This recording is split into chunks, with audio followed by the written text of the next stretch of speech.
സംസ്ഥാനത്തെ നിയമസഭാ തെരഞ്ഞെടുപ്പിന്റെ പരസ്യ പ്രചാരണം അവസാനിക്കാൻ ഇനി മണിക്കൂറുകൾ മാത്രമാണ് അവശേഷിക്കുന്നത്. നാളെ വൈകിട്ടോടുകൂടി പരസ്യ പ്രചാരണം അവസാനിക്കും. മൂന്ന് മുന്നണികളും ശക്തമായ പരസ്യ പ്രചാരണമാണ് നടത്തിക്കൊണ്ടിരിക്കുന്നത്. മൂന്ന് മുന്നണികളും വളരെയധികം പോരാട്ടവും കാഴ്ചവെച്ചു. ദേശീയ നേതാക്കൾ ഉൾപ്പെടെയുള്ളവർ കേരളത്തിലെത്തി പ്രചാരണം കൊഴുപ്പിക്കുകയും ചെയ്തു. പ്രധാനമന്ത്രി നരേന്ദ്രമോദിയും രാഹുൽ ഗാന്ധി ഉൾപ്പെടെയുള്ളവർ കേരളത്തിലെത്തി പ്രചാരണത്തിന് കൊഴുപ്പേകി. പ്രിയങ്ക ഗാന്ധി ഉൾപ്പെടെയുള്ളവർ കേരളത്തിലെത്തുകയും ചെയ്തു.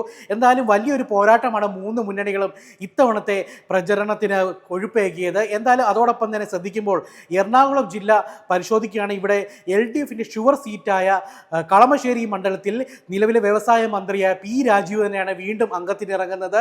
UDFിന് വേണ്ടി ഇറങ്ങുന്നത് VA അബ്ദുൾ ഗഫൂർ ആണ്. മുസ്ലിം ലീഗിന്റെ സ്ഥാനാർത്ഥിയാണ്. BDJSന് വേണ്ടി ഇറങ്ങുന്നത് NDAക്ക് വേണ്ടിയിട്ട് MP ബിനു ആണ് BDJSന്റെ സ്ഥാനാർത്ഥിയായിട്ട് മത്സരിക്കുന്നത്. കളമശ്ശേരി മണ്ഡലത്തിൽ പ്രധാനമായിട്ടും LDFും UDFും തമ്മിലാണ് മത്സരം. ഇതിനു മുമ്പ് UDFിന്റെ മണ്ഡലമായിരുന്നു കളമശ്ശേരി. അത് LDFിന്റെ സ്ഥാനാർത്ഥിയായിട്ട് വന്ന P രാജീവ് ഈ മണ്ഡലം പിടിച്ചെടുക്കുകയായിരുന്നു. എന്തായാലും ഈ മണ്ഡലം തിരിച്ചു പിടിക്കുക എന്ന ലക്ഷ്യത്തോടു കൂടിയാണ് UDF വീണ്ടും മത്സര രംഗത്ത് ഇറങ്ങുന്നത്. കഴിഞ്ഞ തവണത്തെ സ്ഥാനാർത്ഥികൾ തന്നെയാണ് LDFിന് വേണ്ടി മത്സരിക്കുന്ന രാജീവും UDFിന് വേണ്ടി മത്സരിക്കുന്ന അബ്ദുൾ ഗഫൂറും മത്സരിക്കാൻ നോക്കുക. 2021 നിയമസഭാ ഫലം ഒന്ന് പരിശോധിച്ചു കഴിഞ്ഞാൽ ഈ കളമശ്ശേരിയിൽ വ്യക്തമായ ഒരു വിധി തന്നെയായിരുന്നു. CPMലെ രാജീവിന് 77,141 വോട്ടുകൾ നേടിയാണ് വിജയിക്കുന്നത്.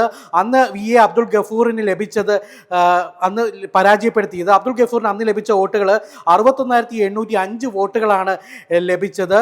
അന്നത്തെ BDJ സ്ഥാനാർത്ഥിയായിരുന്ന PS ജയരാജിന് 11,179 വോട്ടുകൾ നേടി മൂന്നാം സ്ഥാനത്തെത്തി. ഉയർന്ന പോളിംഗ് ശതമാനം മണ്ഡലത്തിലെ രാഷ്ട്രീയ ജാഗ്രതയും തുറന്നു കാട്ടി. ഉയർന്ന പോളിംഗ് ശതമാനമാണ് കഴിഞ്ഞ പ്രാവശ്യം ഈ മണ്ഡലത്തിൽ ഉണ്ടായത്. അതുകൊണ്ട് തന്നെ ഇവിടുത്തെ വിധി സൂചനകൾ നൽകുന്നത് ഇടതുപക്ഷത്തിൻ്റെ സംഘടനാ കാര്യത്തിനും തൊഴിലാളി സംഘടനാ കാര്യത്തിനും ഒക്കെ പ്രാധാന്യമുള്ള ഒരു മണ്ഡലമാണ്. അതുപോലെ തന്നെ അദ്ദേഹത്തിൻ്റെ വികസന പ്രവർത്തനങ്ങൾ ഏറ്റുപറഞ്ഞിട്ടുള്ള ഒരു തിരഞ്ഞെടുപ്പായിരിക്കും ഇത്തവണ നടക്കുന്നത്. എന്തായാലും UDFിനെ സംബന്ധിച്ച്, മുസ്ലിം ലീഗിനെ സംബന്ധിച്ച് അവരുടെ ഒരു സീറ്റായിരുന്നു. അത് തിരിച്ചു പിടിക്കുക എന്നുള്ളത് അവരുടെ ഒരു അഭിമാന പോരാട്ടമാണ്. അതോടൊപ്പം തന്നെ ഈ മണ്ഡലം നിലനിർത്തുക എന്നുള്ളതും LDFിൻ്റെയും ഒരു അഭിമാന പോരാട്ടമാണ്. എന്തായാലും ഒത്തിരി സ്റ്റാർട്ടപ്പുകളും വ്യാവസായിക വികസനങ്ങളും ഒക്കെ കൊണ്ടുവന്ന ഒരു മണ്ഡലമാണ്.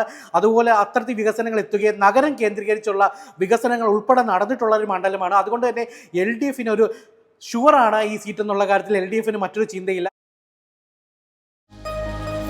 എളുപ്പത്തിൽ സമ്പാദ്യം വളർത്താം.